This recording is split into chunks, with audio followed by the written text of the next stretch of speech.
Chan, welcome back. Good to be back.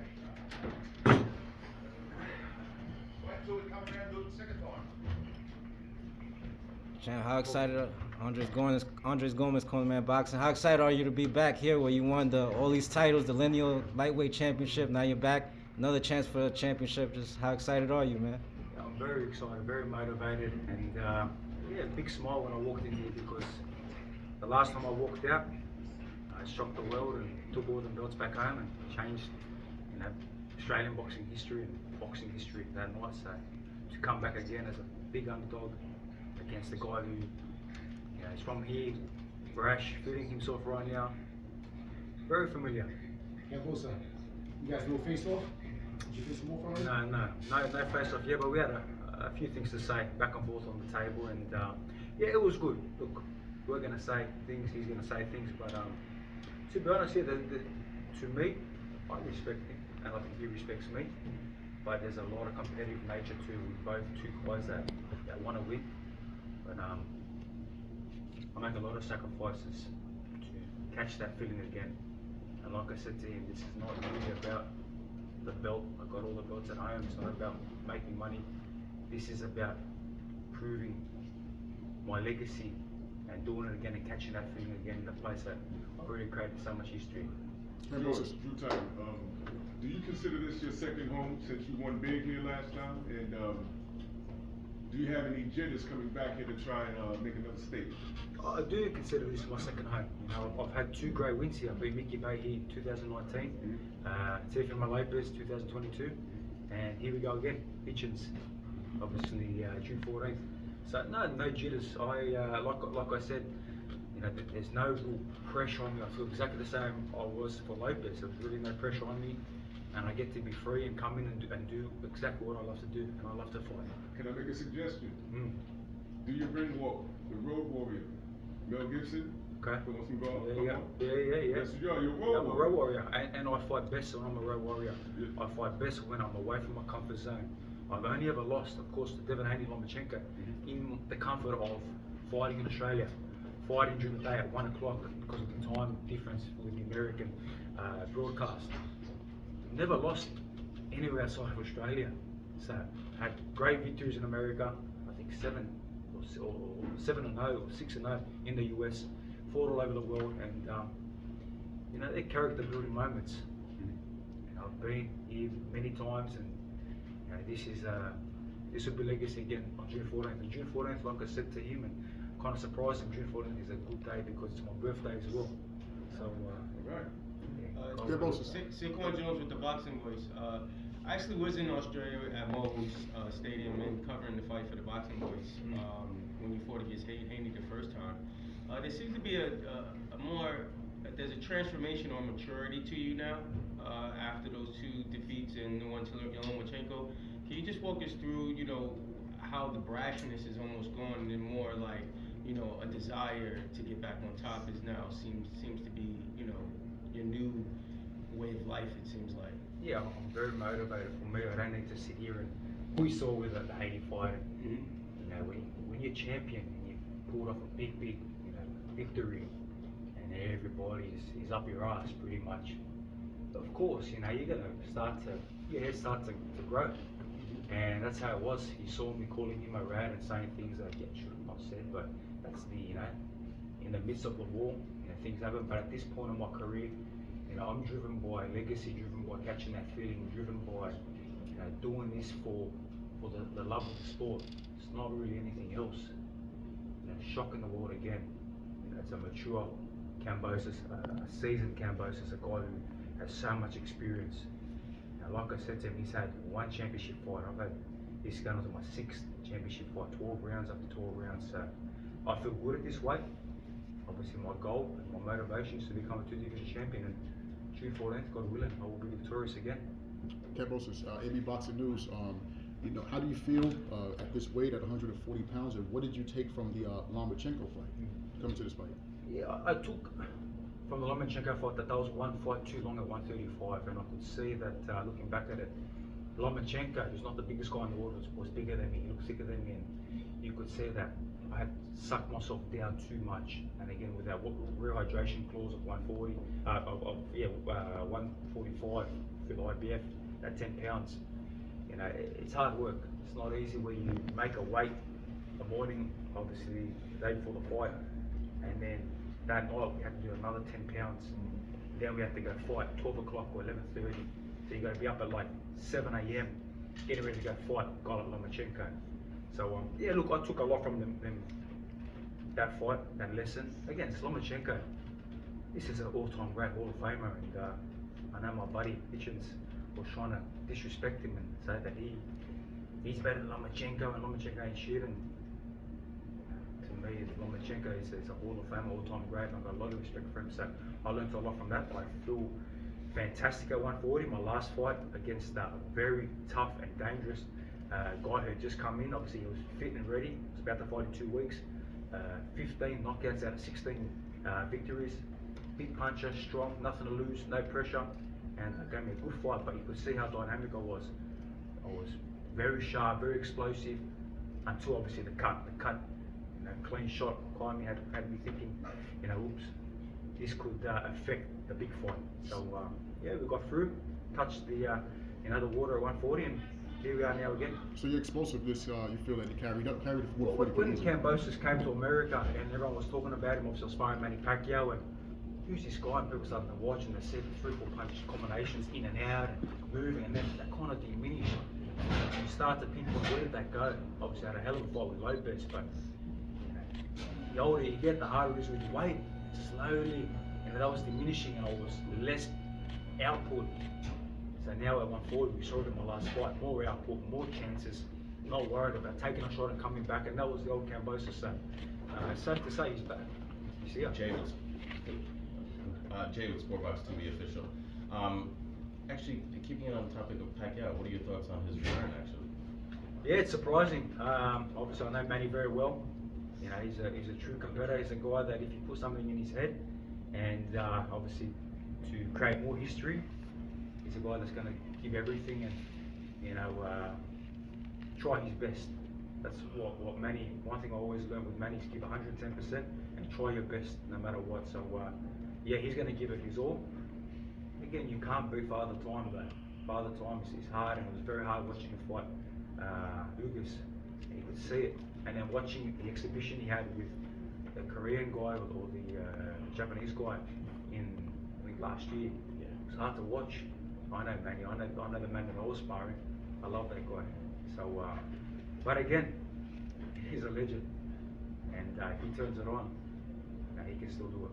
absolutely. And also, so the plans, if everything goes well against Hitchins, would be Teo. Now, seeing Teo's last fight, is that the same Teo that you fought, or are there differences in the fight game, and how do you think that you would do against him coming up after this? Yeah, look, my mindset, of course, there are bigger plays here, but my mindset is on Hitchins. I can't sit there and speak about anyone else who I'm going to fight next. I'd be crazy to do that. Let him do that. Let him say he's going to fight this guy and that guy after Kambosos.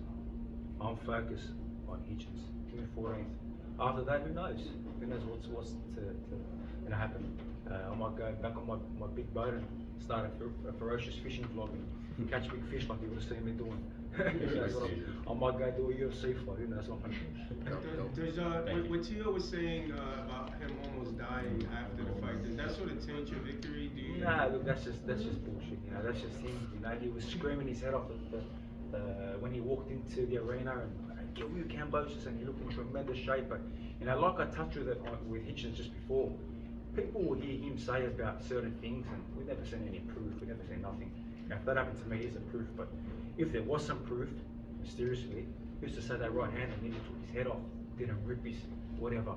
That's all bullshit. That's all lies. But you know, I touched on it before. Do people forget I live in Australia? Did I not have to travel from Australia to America, back and forth 3 times? And in the midst of doing that, we had the hardest quarantine rules in the world. 2 weeks living in a hotel. He was there, my father. I was there. 2 weeks, no training, just sitting there waiting while he's back to training, feeling good. Then having my wife pregnant, getting told that we got to get on that plane because of obviously the triller issues. Gonna miss the birth of my kid. All of a sudden things are going wrong with that. We stay for the birth of my kid.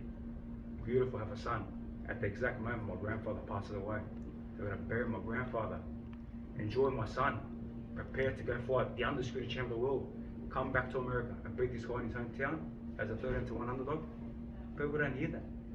You know, I don't sit there and parade about it like he does. He parades about his supposed this and that. Be a man, you lost. He's just a soldier. I beat you. Hey George, they misspelled your name on the post out here. They misspelled your name on the post out. That's cool, man. Like for me, like they can disrespect me. I've been disrespected before, but I know where I've been. You know, the fans know where I've been, and I'm a true warrior. Like I was saying before to Hitchins, he's so caught up on undefeated, 18, 19 and 0. Fuck the zero. I'd rather lose my zero to a guy like Haney or Lomachenko fighting the best of the best, because I know what kind of competitor I am. I'm a true champion. That's what the fans want. That's what the media wants. The zero doesn't matter, but if we get the best fights happening right now, who's going to be the winners? The fans, the media, the boxing, the sport, the fighters, because they're going to be wanting to take a chance and fight the best. So that's how I am. George, question. You share the ring with champions like Lopez, Haney, Lomachenko. How does Richardson Hitchins compare in terms of skill and danger? It's hard to tell right now because I have not fought him. But from what I've seen, we study him, you know, very much. We see the way he fights. To me, he fights like a guy that, and he said it in our face-off just then, our one-on-one. He fights like a guy that just has to do what he has to do to win the fight. If it means being super boring, so be it. Now, I look at Lopez, Haney, I've just seen the second fight, come to fight, and Lomachenko. And again, a guy like myself, I come to fight. I come to give the fans, win, lose or draw, bloodied up, stitches all over my face. I come to give the fans the best fight. And like I said to him, this is your homecoming. Come and make a point. Come and fight me. If you're going to run, yes, we've got some tricks up our sleeves too. We've seen that style before. We know our mistakes. We know how we feel now at 140. So, yeah, look, we'll see after June 14th. I can make that analysis of where he stands out of that. The only guy that's really fought everybody, and that's George Kambosos. And a training camp, will it be in Australia or here? No, I'm in Montreal. I've already been training out there, part 2 of training camp. But the best thing that's been about this fight, you know, Kambosos usually has a fight and then goes 9 months, 10 months, and then comes back against another big name. But I fought only 6 weeks ago, 12-round fight, had a 3-month great training camp, and now straight back into it. I'm in shape. I feel good. I'll fight right now. You know, 12 rounds. You know, whatever, no problem. So training camp is in Montreal. Got my whole team with me. Got some fantastic sparring partners, and you know, we're doing everything we can, sacrificing away from my kids, my family, my comfort. You know, and even that I get noticed anywhere in the world and get noticed in Montreal, at least it's not as crazy as being in Australia. Hey George, Johnny Boy Boxing and Fire. You had a question. You said earlier that this is your second home. You feel comfortable in New York. Richardson Hitchins says that he's the king of New York. If you beat him, are you the new king of New York and king of Australia?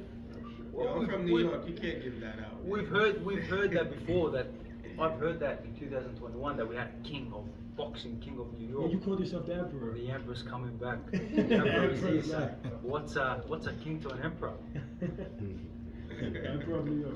When I beat him, the emperor returns. Champ, do you still feel that same hunger? Because the last time you were here, you know, you were fighting for all those titles. You've won them. You've made a lot of good money in your career. Do you still feel that same hunger as the last time you were here in New York? Yes, that hunger is undeniable. I wouldn't be here. You know, I turned 32 June 14th. I wouldn't be here wasting my time. I've got a good life. I have every belt. I go downstairs in my house and I got all the belts, and my kids get to see them, and you know, people get. No one in Australia has that. I've made a lot of good money. You know, God bless. But for me, it's more than all that. For me, it's the legacy. You know, coming back and beating this guy and doing it again, and I say, you know what, Kambosos stamped him in the Hall of Fame. He fought the best. He beat these guys. He did it on his terms, and that's what it is. Catching that feeling. You know, fighters, especially guys that have been there and done it, and now obviously, you know, getting a bit older, they're trying to catch that feeling again, and that's what I'm catching. I feel good. You know, I feel really good. I feel great at this weight. Sharp, very explosive, hitting very hard, and Yeah, God willing, June 14th is going to be a great victory again for my career. Kambosos, I like that you mentioned about if Hitchison gets on a bicycle, you guys have a plan for that. Now we just saw William Skull versus Canelo. Speaking of another champion, what advice would you give to Canelo if he fought a guy like Skull to make the fight easier? Well, look, it's Canelo Alvarez, who am I to sit there and give him advice, Yes, look, he's been undisputed and twice, and look, I feel that I was undisputed. Obviously, politics, some 50% say yes, 50% say no. But yeah, maybe, I was watching Canelo and Danny Jacobs, a couple of days ago, just studying that fight after his recent fight, and that movement and what he did in that fight and the way he cut the ring off and just beautiful head movement. That's the Canelo Alvarez. Yeah, it was a bit of a weird one. It was a weird week, but again, it's Canelo Alvarez, and who am I to give him any input. Last question right here. George, what mental edge do you believe you bring into this fight that Hitchins has never seen before? I've got that championship caliber. I've been there time and time again. I'm a hungry, warrior. That will, that heart to win this fight. For me, I feel that Hitchins, good fighter, great fighter, whatever you want to call it, hasn't been proven yet. He won his championship against another Australian guy, and he hasn't fought the big names. And he can say that he's done this in sparring, and he feels like he's that, and he feels like he's going to be the king and the best in boxing. But you got to show it in the ring, and we'll see how much heart he has. We saw it in the Lemos fight. We see certain glimpses of him, and then we see what style he brings. So I'm a different kind of fighter, different kind of person. But I'll tell you what, there is two competitive guys, coming to give it their all. New York is in for a treat. The boxing world is in for a treat. So no disrespect there. This is going to be a hell of a fight. God willing, he comes to fight, and if he doesn't, like I said, we've got our tricks and aces up our sleeves. We learn from our lessons. Thanks, everybody. Thank you. I can talk to you guys all day.